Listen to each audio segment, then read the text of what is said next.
कुछ दिनों से मोमिन बहुत बेकरार था। उसको ऐसा महसूस होता था कि उसका वजूद कच्चा फोड़ा सा बन गया था। काम करते वक्त, बातें करते हुए, हत्ता कि सोचने पर भी उसे एक अजीब किस्म का दर्द महसूस होता था। ऐसा दर्द जिसको वो बयान भी करना चाहता तो न कर सकता। बात से औकात बैठे बैठे वो एकदम चौंक पड़ता। धुंधली धुंधली ख्यालात जो आम हालतों में बेआवाज बुलबुलों की तरह पैदा होकर मिट जाया करते हैं, मोमिन के दिमाग में बड़े शोर के साथ पैदा होते और शोर ही के साथ फटते थे। इसके अलावा उसके दिल और दिमाग के नर्म और नाजुक पर्दों पर हर वक्त जैसे खारदार पांव वाली चींटियां सी रेंगती थी। एक अजीब किस्म का खिंचाव उसके आज़ा में पैदा हो गया था जिसके बाइस उसे बहुत तकलीफ होती थी। इस तकलीफ की शिद्दत जब बढ़ जाती तो उसके जी में आता कि अपने आप को एक बड़े हावन में डाल दे और किसी से कहे, मुझे कूटना शुरू कर दो। बावर्ची खाने में गर्म मसाला कूटते वक्त जब लोहे से लोहा टकराता और धमकों से छत में एक गूंज सी दौड़ जाती तो मोमिन के नंगे पैरों को ये लर्जिश बहुत भली मालूम होती थी। पैरों के जरिए से ये लर्जिश उसकी तनी हुई पिंडलियों और रानों में दौड़ती हुई उसके दिल तक पहुंच जाती, जो तेज हवा में रखे हुए दिए की तरह कांपना शुरू कर देता। मोमिन की उम्र 15 बरस की थी, शायद 16वां भी लगा हो। उसे अपनी उम्र के मुतल्लिक सही अंदाजा नहीं था। वो एक सेहतमंद और तंदुरुस्त लड़का था जिसका लड़कपन तेज कदमी से जवानी के मैदान की तरफ भाग रहा था। इसी दौड़ ने, जिससे मोमिन बिल्कुल गाफिल था, उसके लहू के हर कतरे में सनसनी पैदा कर दी थी। वो इसका मतलब समझने की कोशिश करता था मगर नाकाम रहता था। उसके जिस्म में कई तब्दीलियां रुनुमा हो रही थीं। गर्दन जो पहले पतली थी अब मोटी हो गई थी। बाहों के पट्टों में ऐंठन सी पैदा हो गई थी। कंठ निकल रहा था। सीने पर गोश्त की तह मोटी हो गई थी और अब कुछ दिनों से पिस्तानों में गोलियां सी पड़ गई थी। जगह उभर आई थी, जैसे किसी ने एक एक बंटा अंदर दाखिल कर दिया है।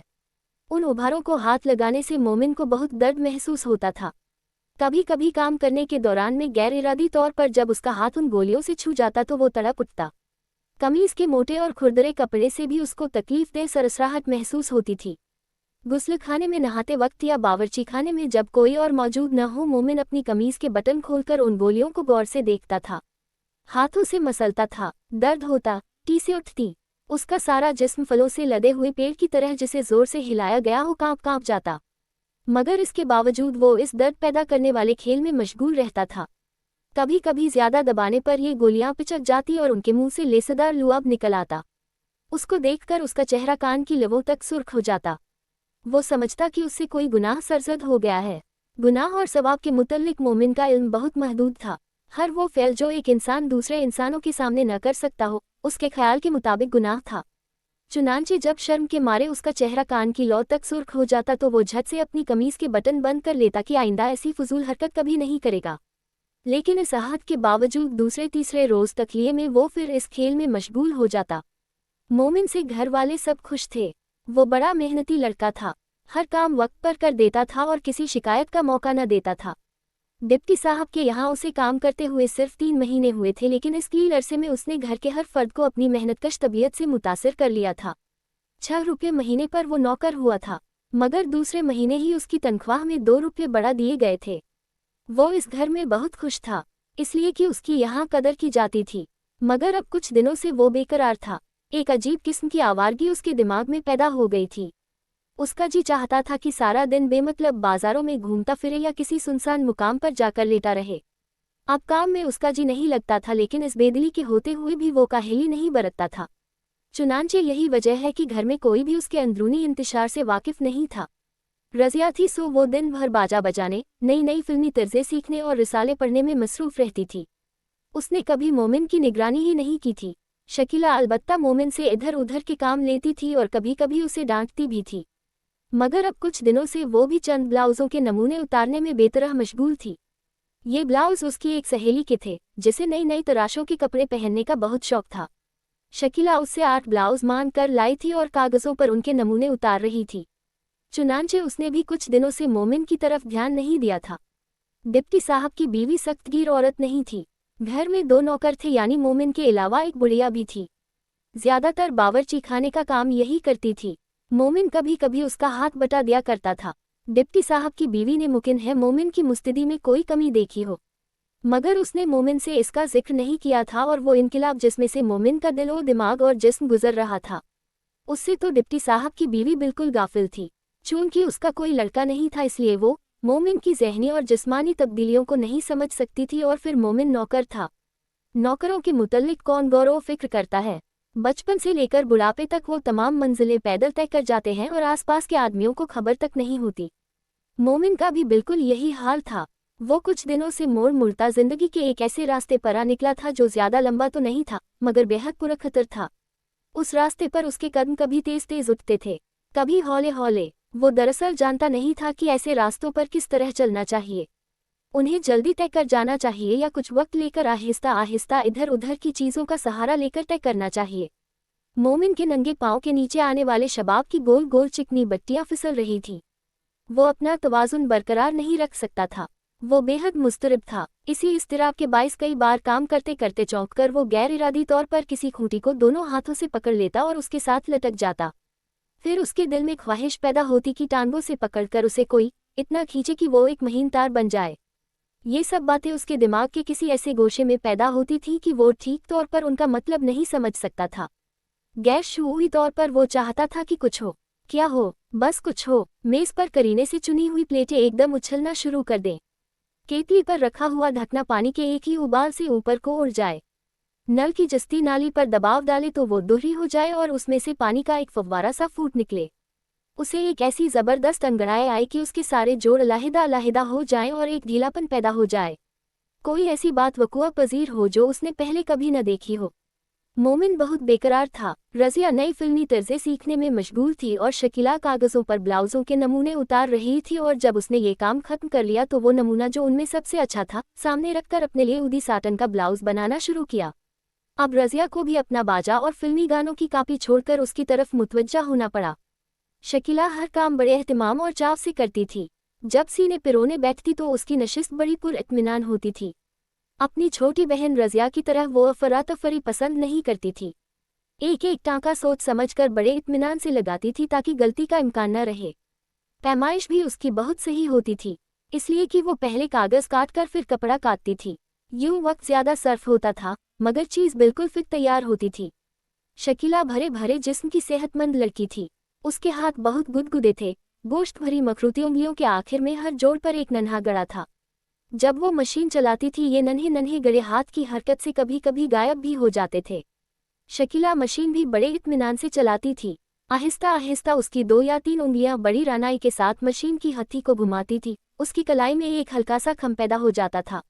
गर्दन जरा उस तरफ को झुक जाती थी और बालों की एक लग जिसे शायद अपने लिए कोई मुस्तकिल जगह नहीं मिलती थी नीचे फिसल आती थी। शकीला अपने काम में इस कदर मुनहमिक रहती कि उसे हटाने या जमाने की कोशिश नहीं करती थी। जब शकीला ऊदी साटन सामने फैलाकर अपने माप का ब्लाउज तराशने लगी तो उसे टेप की ज़रूरत महसूस हुई, क्योंकि उनका अपना टेप घिस घिसाकर अब बिल्कुल टुकड़े टुकड़े हो गया था। लोहे का गज़ मौजूद था, मगर उससे कमर और सीने की पैमाइश कैसे हो सकती है। उसके अपने कई ब्लाउज मौजूद थे, मगर अब चूंकि वो पहले से कुछ मोटी हो गई थी इसलिए सारी पैमाइशें दोबारा करना चाहती थी। कमीज़ उतार कर उसने मोमिन को आवाज़ दी। जब वो आया तो उससे कहा, जाओ मोमिन, दौड़कर 6 नंबर से कपड़े का गज़ ले आओ। कहना शकीला बीबी मांगती हैं। मोमिन की निगाहें शकीला की सफ़ेद बनियान के साथ टकराईं। वो कई बार शकीला बीबी को ऐसी बनियानों में देख चुका था, मगर आज उसे एक किस्म की झिझक महसूस हुई। उसने अपनी निगाहों का रुख दूसरी तरफ फेर लिया और घबराहट में कहा, कैसा गज़ बीबी जी? शकीला ने जवाब दिया, कपड़े का गज़। 1 गज़ तो ये तुम्हारे सामने पड़ा है, ये लोहे का है। एक दूसरा गज़ भी होता है जो कपड़े का बना होता है। जाओ 6 नंबर में जाओ और दौड़ के उनसे ये गज़ ले आओ। कहना शकीला बीबी मांगती हैं। 6 नंबर का फ्लैट बिल्कुल करीब था। मोमिन फौरन ही कपड़े का गज़ लेकर आ गया। शकीला ने ये गज़ उसके हाथ से लिया और कहा, यही ठहर जाओ, उसे अभी वापस ले जाना।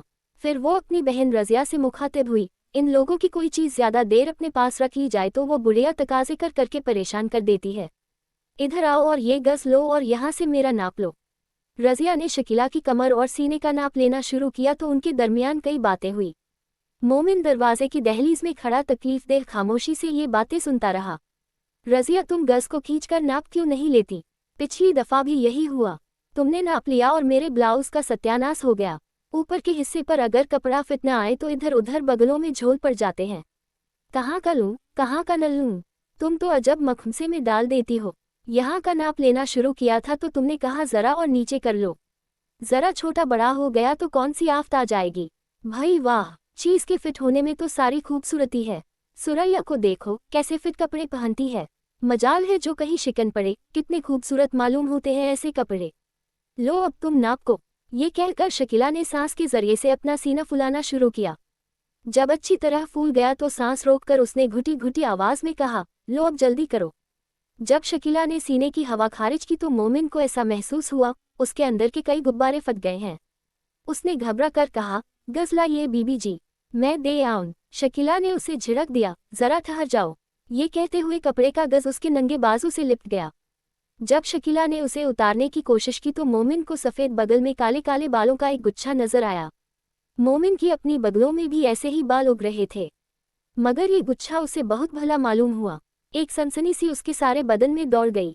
एक अजीब व गरीब ख्वाहिश उसके दिल में पैदा हुई कि काले काले बाल उसकी मूंछें बन जाएं। बचपन में वो भुट्टो के काले और सुनहरे बाल निकालकर अपनी मूंछें बनाया करता था। उनको अपने बालाए होंठ पर जमाते वक्त जो सरसराहट उसे महसूस हुआ करती थी, उसी किस्म की सरसराहट इस ख्वाहिश ने उसके बालाए होंठ और नाक में पैदा कर दी। शकीला का बाजू अब नीचे झुक गया था और उसकी बगल छुप गई थी, मगर मोमिन अब भी काले काले बालों का वो गुच्छा देख रहा था। उसके तसव्वुर में शकीला का बाजू देर तक वैसे ही उठा रहा और बगल में उसके स्याह बाल झांकते रहे। थोड़ी देर के बाद शकीला ने मोमिन को गज दे दिया और कहा, जाओ उसे वापस दे आओ। कहना बहुत बहुत शुक्रिया अदा किया है। मोमिन गज वापस देकर बाहर सहन में बैठ गया। उसके दिल और दिमाग में धुंधले धुंधले से ख्याल पैदा हो रहे थे। देर तक वो उनका मतलब समझने की कोशिश करता रहा। जब कुछ समझ में ना आया तो उसने गैर इरादी तौर पर अपना छोटा सा ट्रंक खोला जिसमें उसने ईद के लिए नए कपड़े बनवा कर रखे थे। जब ट्रंक का ढकना खुला और नए लट्ठे की बू उसकी नाक तक पहुंची तो उसके दिल में ख्वाहिश पैदा हुई कि नहा धोकर और ये नए कपड़े पहनकर वो सीधा शकीला बीबी के पास जाए और उसे सलाम करे। उसकी लट्ठे की शलवार किस तरह खड़खड़ करेगी और उसकी रूमी टोपी का ख्याल आते ही मोमिन की निगाहों के सामने उसका फुदना आ गया और फुदना फौरन ही उन काले काले बालों के गुच्छे में तब्दील हो गया जो उसने शकीला के बगल में देखा था। उसने कपड़ों के नीचे से अपनी नई रूमी टोपी निकाली और उसके नर्म और लचकीले फुदने पर हाथ फेरना शुरू ही किया था कि अंदर से शकीला बीबी की आवाज़ आए, मोमिन। मोमिन ने टोपी ट्रंक में रखी, ढकना बंद किया और अंदर चला गया, जहां शकीला नमूने के मुताबिक ऊदी साटन के कई टुकड़े काट चुकी थी। उन चमकीले और फिसल जाने वाले टुकड़ों को एक जगह रखकर वो मोमिन की तरफ मुतवज्जा हुई। मैंने तुम्हें इतनी आवाज़ें दी, सो गए थे क्या? मोमिन की जबान में लुकनत पैदा हो गई। नहीं बीबी जी। तो क्या कर रहे थे? कुछ भी नहीं। कुछ तो जरूर करते होगे, शकीला ये सवाल किए जा रही थी, मगर उसका ध्यान असल में ब्लाउज की तरफ था जिसे अब उसे कच्चा करना था। मोमिन ने खिसियानी हंसी के साथ जवाब दिया, ट्रंक खोलकर अपने नए कपड़े देख रहा था। शकीला खिलखिलाकर हंसी। रजिया ने भी उसका साथ दिया। शकीला को हंसते देखकर मोमिन को एक अजीब सी तस्कीन हुई और उस तस्कीन ने उसके दिल में ये ख्वाहिश पैदा की कि वो कोई ऐसी मज़ाक़ाखेज़ तौर पर हमकाना हरकत करे जिससे शकीला को और ज़्यादा हंसने का मौका मिले। चुनांचे लड़कियों की तरह झेपकर और लहजे में शर्माहट पैदा करके उसने कहा, बड़ी बीबी जी से पैसे लेकर मैं रेशमी रूमाल भी लाऊंगा। शकीला ने हंसते हुए उससे पूछा, क्या करोगे उस रूमाल को? मोमिन ने झेपकर जवाब दिया, गले में बांध लूंगा बीबी जी, बड़ा अच्छा मालूम होगा। ये सुनकर शकीला और रजिया दोनों देर तक हंसती रहीं। गले में बांधोगे तो याद रखना मैं उसी से फांसी दे दूंगी तुम्हें। ये कहकर शकीला ने अपनी हंसी दबाने की कोशिश की और रजिया से कहा, कमबख्त ने मुझे काम ही भुला दिया। रजिया, मैंने इसे क्यों बुलाया था? रजिया ने जवाब न दिया और वो नई फिल्मी तर्ज गुनगुनाना शुरू की जो वो 2 रोज से सीख रही थी।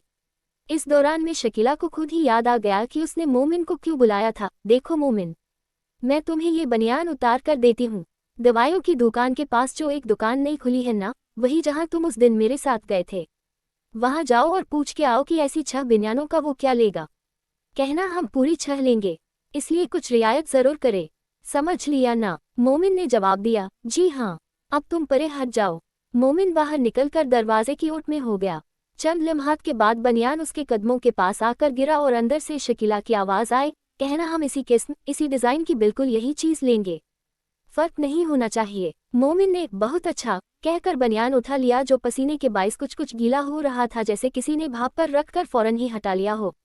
बदन की बू भी उसमें बसी हुई थी, मीठी मीठी गर्मी भी थी। ये तमाम चीज़ें उसको बहुत भली मालूम हुई। वो इस बनियान को जो बिल्ली के बच्चे की तरह मुलायम था अपने हाथों में मसलता बाहर चला गया। जब भाव वाव दरियाफ्त करके बाजार से वापस आया तो शकीला ब्लाउज की सिलाई शुरू कर चुकी थी। उस स्याही माइल साटन के ब्लाउज की जो मोमिन की रूमी टोपी के फूदने से कहीं ज्यादा चमकीली और लचकदार थी। ये ब्लाउज शायद ईद के लिए तैयार किया जा रहा था क्योंकि ईद अब बिल्कुल करीब आ गई थी। मोमिन को एक दिन में कई बार बुलाया गया, धागा लाने के लिए, इस्त्री निकालने के लिए, सुई टूटी तो नई सुई लाने के लिए। शाम के करीब जब शकीला ने दूसरे रोज पर बाकी काम उठा दिया तो धागे के टुकड़े और ऊदी साटन की बेकार कतरने उठाने के लिए भी उसे बुलाया गया। मोमिन ने अच्छी तरह जगह साफ कर दी, बाकी सब चीजें उठाकर बाहर फेंक दी, मगर ऊदी साटन की चमकदार कतरने अपनी जेब में रख ली, बिल्कुल बेमतलब, क्योंकि उसे मालूम नहीं था कि वो उनको क्या करेगा। दूसरे रोज उसने जेब से कतरने निकाली और अलग बैठकर उनके धागे अलग करने शुरू कर दिए। देर तक वो इस खेल में मशगूल रहा, हत्ता कि धागे के छोटे बड़े टुकड़ों का एक गुच्छा सा बन गया। उसको हाथ में लेकर वो दबाता रहा, मसलता रहा, लेकिन उसके तसव्वुर में शकीला की वही बगल थी जिसमें उसने काले काले बालों का छोटा सा गुच्छा देखा था। उस दिन भी उसे शकीला ने उसे कई बार बुलाया। काली साटन के ब्लाउज की हर शक्ल उसकी निगाहों के सामने आती रही। पहले जब उसे कच्चा किया गया था तो उस पर सफ़ेद धागे के बड़े बड़े टाँके जा बजा फैले हुए थे। फिर उस पर इस्त्री की गई, जिससे सब शिकनें दूर हो गईं और चमक भी दो बाला हो गई। उसके बाद कच्ची हालत ही में शकीला ने उसे पहना, रज़िया को दिखाया। दूसरे कमरे में सिंगार मेज़ के पास जाकर आईने में खुद उसको हर पहलू से अच्छी तरह देखा। जब पूरा इत्मीनान हो गया तो उसे उतारा, जहाँ जहाँ तंग या खुला था वहाँ निशान बनाए और उसकी सारी खामियां दूर की। एक बार फिर पहन कर देखा, जब बिल्कुल फिट हो गया तो पक्की सिलाई शुरू की। उधर ऊदी साटन का ये ब्लाउज सिया जा रहा था, उधर मोमिन के दिमाग में अजीबो गरीब ख्यालों के जैसे टाँके से उधर रहे थे। जब उसे कमरे में बुलाया जाता और उसकी निगाहें चमकीली साटन के ब्लाउज पर पड़ती तो उसका जी चाहता कि वो हाथ से छूकर उसे देखे। सिर्फ छूकर ही नहीं देखे, बल्कि उसकी मुलायम और रोएदार सतह पर देर तक हाथ फेरता रहे। अपने खुरदरे हाथ, उसने उन साटन के टुकड़ों से उसकी मुलायमी का अंदाज़ा कर लिया था। धागे जो उसने इन टुकड़ों से निकाले थे और भी ज्यादा मुलायम हो गए थे। जब उसने उनका गुच्छा बनाया था तो दबाते वक्त उसे मालूम हुआ कि उनमें रबर सी लचक भी है। वो जब अंदर आकर ब्लाउज को देखता उसका ख्याल फौरन उन बालों की तरफ दौड़ जाता जो उसने शकीला की बगल में देखे थे। काले काले बाल। मोमिन सोचता था, क्या वो भी इस साटन ही की तरह मुलायम होंगे। ब्लाउज बिलाखिर तैयार हो गया। मोमिन कमरे के फर्श पर गीला कपड़ा फेर रहा था कि शकीला अंदर आई। कमीज उतार कर उसने पलंग पर रखी। उसके नीचे उसी किस्म का सफ़ेद बनियान था जिसका नमूना लेकर मोमिन भाव दरियाफ्त करने गया था। उसके ऊपर शकीला ने अपने हाथ का सिला हुआ ब्लाउज पहना, सामने के हुक लगाए और आईने के सामने खड़ी हो गई। मोमिन ने फर्श साफ करते करते आईने की तरफ देखा। ब्लाउज में अब जान सी पड़ गई थी। एक दो जगह पर वो इस कदर चमकता था कि मालूम होता था साटन का रंग सफ़ेद हो गया है। शकीला की पीठ मोमिन की तरफ थी जिस पर रीढ़ की हड्डी की लंबी झुर्री। ब्लाउज फिट होने के बाइस अपनी पूरी गहराई के साथ नुमाया थी। मोमिन से न रहा गया, चुनांचे उसने कहा, बीबी जी, आपने तो दर्जियों को भी मात कर दिया। शकीला अपनी तारीफ सुनकर खुश हुई, मगर वो रज़िया की राय तलब करने के लिए बेकरार थी, इसलिए वो सिर्फ अच्छा सिला है न कहकर बाहर दौड़ गई। मोमिन आईने की तरफ देखता रह गया जिसमें ब्लाउज का स्याह और चमकीला अक्स देर तक मौजूद रहा। रात को जब वो फिर उस कमरे में सुराही रखने के लिए आया तो उसने खूंटी पर लकड़ी के हैंगर में उस ब्लाउज को देखा। कमरे में कोई मौजूद नहीं था। चुनांचे आगे बढ़कर पहले उसने गौर से देखा, फिर डरते डरते उस पर हाथ फेरा। ऐसा करते हुए उसे ये महसूस हुआ कि कोई उसके जिस्म के मुलायम रोए पर हौले हौले बिल्कुल हवाई लम्स की तरह हाथ फेर रहा है। रात को जब वो सोया तो उसने कई ऊटपटांग ख्वाब देखे। डिप्टी साहब ने पत्थर के कोयलों का एक बड़ा ढेर उसे कूटने को कहा। जब उसने एक कोयला उठाया और उस पर हथौड़े की एक ज़रब लगाई तो वो नर्म नर्म बालों का एक गुच्छा बन गया। ये काली खान के महीन महीन तार थे जिनका गोला बना हुआ था। फिर ये गोले काले रंग के गुब्बारे बनकर हवा में उड़ना शुरू हुए। बहुत ऊपर जाकर ये फटने लगे। फिर आंधी आ गई और मोमिन की रूमी टोपी का फुरना कहीं गायब हो गया। फुरने की तलाश में वो निकला, देखी और अनदेखी जगहों में घूमता रहा। नए लट्ठे की बू भी कहीं से आना शुरू हुई। फिर न जाने क्या हुआ, एक काली साटन के ब्लाउज पर उसका हाथ पड़ा।